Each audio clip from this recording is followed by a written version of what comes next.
जब सृष्टि का प्रारंभ हुआ तब भगवान अपने को कई कलाओं में विभाजित किया।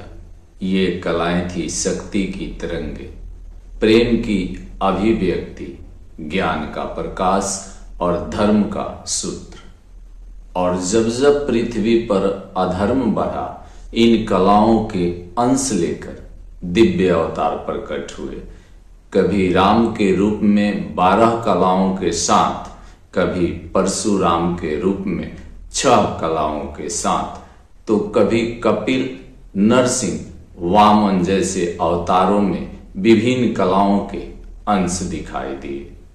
परंतु जब द्वापर युग आया और पृथ्वी अधर्म के बोझ से कराह उठी, तब ब्रह्मांड में एक अद्भुत घटना हुई।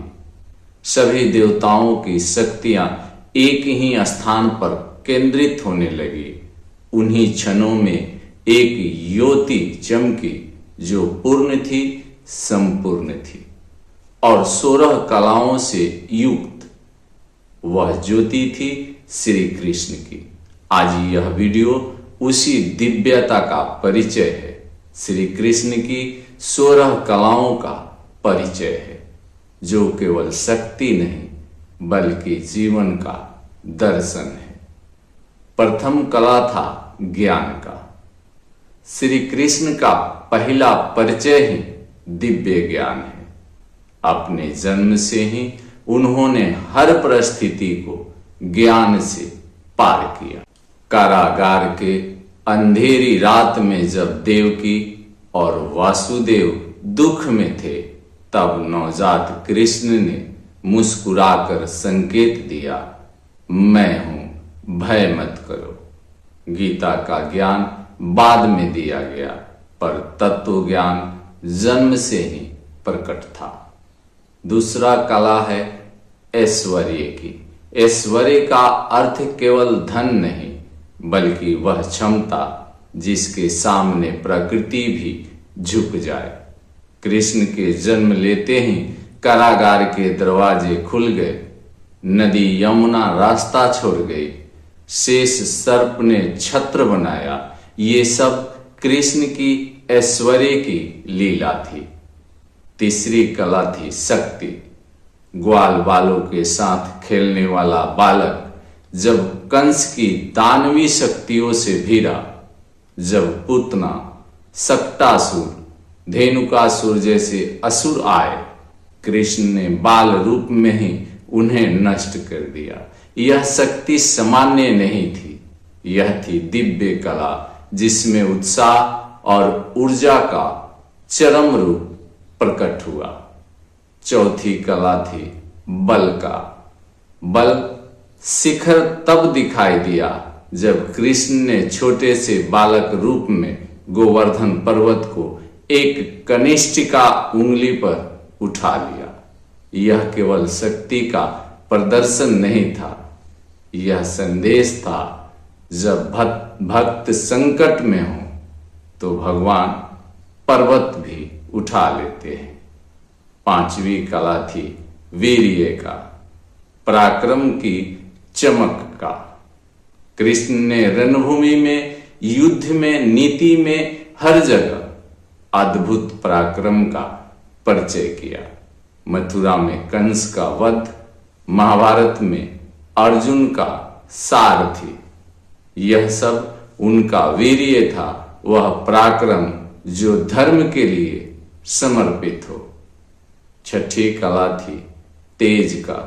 कृष्ण का तेज वर्णन योग्य नहीं है।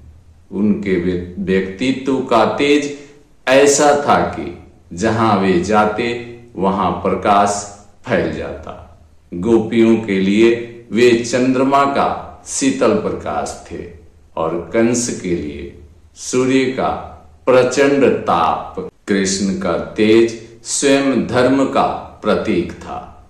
सातवीं कला थी धृति, संयम की शक्ति। धृति का अर्थ है परिस्थिति कितनी भी कठिन हो, मन विचलित न हो। कृष्ण ने अपने जीवन में अनेक उतार चढ़ाव देखे। गोकुल छोड़कर जाना पड़ा, मथुरा छोड़नी पड़ी, अनेक युद्ध, अनेक मित्रों का वियोग, लेकिन हर परिस्थिति में वे अविचल धैर्यवान रहे। आठवीं कला थी मेधा की, अर्थात बुद्धि की दिव्य क्षमता की। मेधा वह प्रतिभा है जो निर्णय को सटीक करती है। कृष्ण की मेधा रणभूमि में भी दिखाई दी। विनास्त्र शास्त्र उनका दिमाग ही सबसे बड़ा आयुध था। रणनीति सीखनी हो तो कृष्ण का जीवन पाठ है। शिशुपाल से लेकर दुर्योधन तक सभी कृष्ण की मेधा से पराजित हुए। नवी कला थी स्मृति का, पूर्ण स्मरण शक्ति का। स्मृति वह क्षमता है जिसमें हर परिस्थिति का पूर्ण ज्ञान रहता है। कृष्ण को सभी जन्मों की स्मृति थी। गीता में उन्होंने अर्जुन से कहा, अर्जुन, कई जन्म तुमने और मैंने लिए हैं, तुम भूल गए हो, मैं नहीं। यह कला केवल ज्ञान नहीं बल्कि दिव्य अस्तित्व का प्रमाण है। 10वीं कला था क्षमा, अर्थात क्षमा की शक्ति का। कृष्ण बार बार क्षमा करते रहे। शिशुपाल को तो 100 अपराध तक क्षमा कर दी। यह कला हमें सिखाती है कि क्षमा का अर्थ कमजोरी नहीं बल्कि दिव्य नियंत्रण है। 11वीं कला थी अहिंसा का, प्रेम के विस्तार का। कृष्ण ने कभी युद्ध स्वयं नहीं चाहा, वे हमेशा प्रेम को वर देते रहे। गोपियों के प्रति प्रेम, माता यशोदा का वात्सल्य, सुदामा के प्रति मित्रता, कृष्ण का हृदय प्रेम से भरा था। अहिंसा का यह रूप अद्वितीय था। 12वीं कला त्याग की थी। कृष्ण ने अपने जीवन में कभी सुविधा नहीं चुनी। मथुरा का राजपाट छोड़कर द्वारका बसाई। अर्जुन का सारथ्य किया। जहां राजा स्वयं चलता है वहां कृष्ण ने सारथी बनकर धर्म को चुना। यह त्याग कोई साधारण त्याग नहीं था। 13वीं कला थी सत्य का। कृष्ण ने नीति का पालन किया पर सत्य का उल्लंघन कभी नहीं किया। उन्होंने धर्म का मार्ग दिखाया और गीता में कहा, सत्य ही परम धर्म है। 14वीं कला थी अहंकार शून्यता का। कृष्ण परम भगवान है परंतु उनके जीवन में अहंकार का नाम नहीं है। वे ग्वाल बालों के साथ खेलते थे, गोचर गोपालों के साथ भोजन करते थे, सुदामा को गले लगाकर रोते थे। अहंकार शून्यता की यह कला उन्हें सर्वप्रिय बनाती है। और 15वीं कला थी वैराग्य का। राजा होकर के भी, संसार में जीते हुए भी कृष्ण भीतर से विरक्त थे। उनका हृदय हमेशा परमात्मा में था। वैराग्य का यह रूप सिखाता है, धर्म करो, कर्म करो, पर फल में आसक्ति मत रखो। और 16वीं कला थी पूर्णता। यह सभी कलाओं का समन्वय है। कृष्ण केवल शक्तियों के संग्रह नहीं बल्कि सृष्टि के पूर्णता थे। इसलिए उन्हें कहा गया है पूर्ण पुरुषोत्तम, पूर्ण अवतार। 16 कलाओं में संपूर्ण उनका जीवन हर कला का उदय था, हर कला की पूर्णता थी।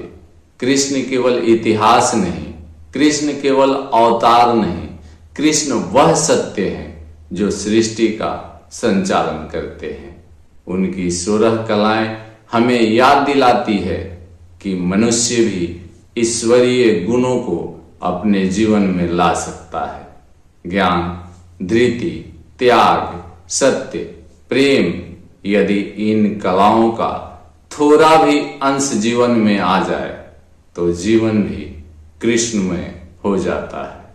कृष्ण की 16 कलाएं केवल दिव्यता की कहानी नहीं बल्कि जीवन की पथ प्रदर्शक है। इस वीडियो में इतना ही। अगले वीडियो तक मुझे इजाजत दें। जय श्री कृष्णा।